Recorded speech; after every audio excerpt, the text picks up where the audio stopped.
بسم اللہ الرحمن الرحیم۔ اب یہاں سے تیمم کا بیان چل رہا ہے، تو چلیے اس کو بھی شروع کرتے ہیں۔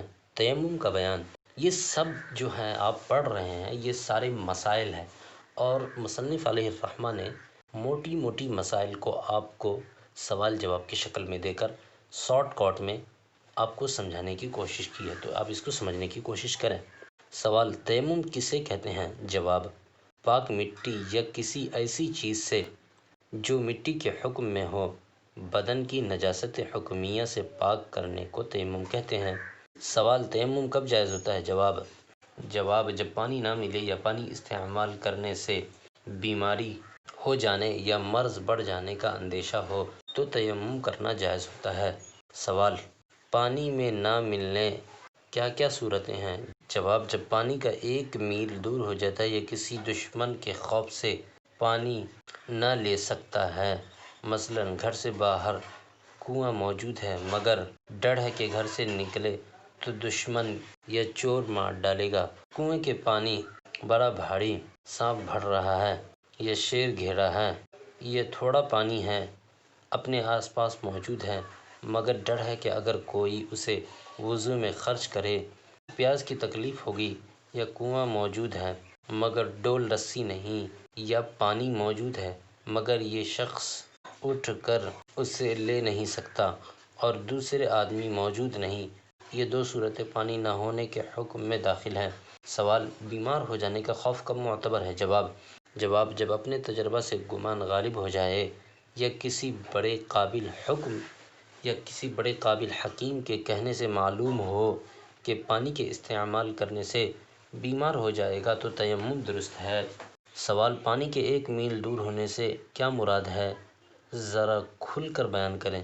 جواب: جب انسان کسی ایسی جگہ پر ہو جہاں پانی نہیں ہو لیکن اسے کسی بتانے سے یا اپنی عقل سے اس بات کا گمان غالب ہو جائے کہ پانی 1 میل کے اندر ہو تو پانی لانا، وضو کرنا ضروری ہے، مگر کوئی بتانے والا بھی نہ ہو اور کسی طریقے سے بھی پانی کا پتہ نہ چلے، یا پانی کا پتہ تو چلے لیکن وہ 1 میل یا اس سے زیادہ دور ہو تو پھر پانی لانا ضروری نہیں، تیمم کر لینا جائز ہے۔ سوال: تیمم میں فرض کتنے ہیں؟ جواب: 3 فرض ہے، اول سنت ہے۔ جواب: 3 فرض ہے۔ اول نیت کرنا، دوسرے دونوں ہاتھ مٹی پر مار کر منہ پر پھیرنا، تیسرے دونوں ہاتھ کو مٹی پر مار کر دونوں ہاتھ کنویں میں دھونا۔ سوال: تیمم کرنے کا پورا طریقہ بیان کرو۔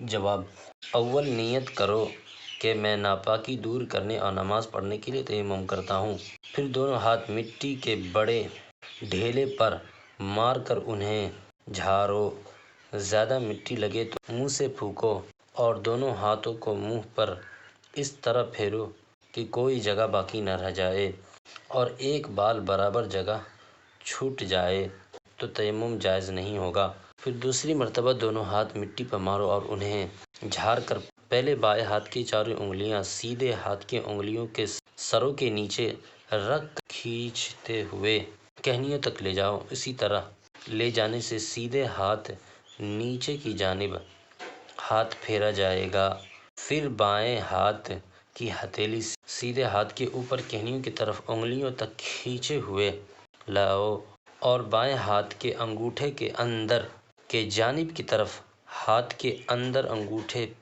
پشت پر پھیرو، پھر اسی طرح سیدھے ہاتھ کو بائیں پھیرو، پھر انگلیوں کا خلال کرو اور انگوٹھی پہنے ہوئے ہو تو اسے اتارنا یا ہلانا ضروری ہے، داڑھی کا خلال کرنا بھی سنت ہے۔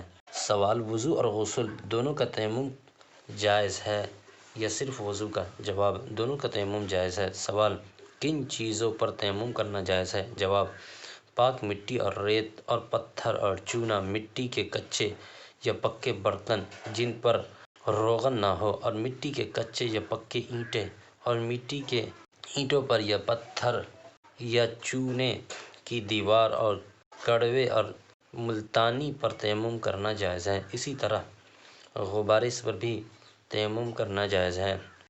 سوال: کن چیزوں پر تیمم کرنا جائز ہے؟ جواب: لکڑی، لوہا، سونا، چاندی، تانبا، پیتل، المونیم، شیشہ، رنگ، گیہوں، جو اور تمام غلے، کپڑا، راکھ اور ان تمام چیزوں پر ناجائز ہے۔ یوں سمجھو کہ جن چیزیں آگ سے پکی جاتی ہے، آگ میں پھینکی جاتی ہے یا جل کر راکھ ہو جاتی ہے، اس پر تیمم کرنا جائز ہے۔ سوال: پتھر یا چونے یا اینٹوں کی دیوار پر غبار نہ ہو تو تیمم جائز ہوگا یا نہیں؟ جواب: جن چیزوں پر ہم تیمم جائز بتاتے ہیں اس پر غبار ہونا شرط نہیں۔ یا پتھر یا اینٹ یا مٹی کے برتن دھلے ہوئے ہو، جب بھی تیمم جائز ہے۔ سوال: جن چیزوں پر تیمم جائز ہے اگر اس پر غبار ہو تو تیمم جائز ہے یا نہیں؟ جواب: ہاں، جب اتنا غبار ہو ہاتھ مارنے سے اڑنے لگے اور اس چیز پر ہاتھ رکھ کر کھینچنے سے نشانہ پڑ جائے تو تیمم جائز ہے۔ سوال: اگر قرآن مجید پڑھنے یا چھونے یا مسجد جانے یا اذان کہنے یا سلام کا جواب دینے کی نیت سے تیمم کیا تو اس سے نماز جائز ہے یا نہیں؟ جواب: جائز نہیں ہے۔ سوال: نماز جنازہ یا سجدہ تلاوت کی نیت سے تیمم کیا ہے تو اس سے نماز جائز ہے یا نہیں؟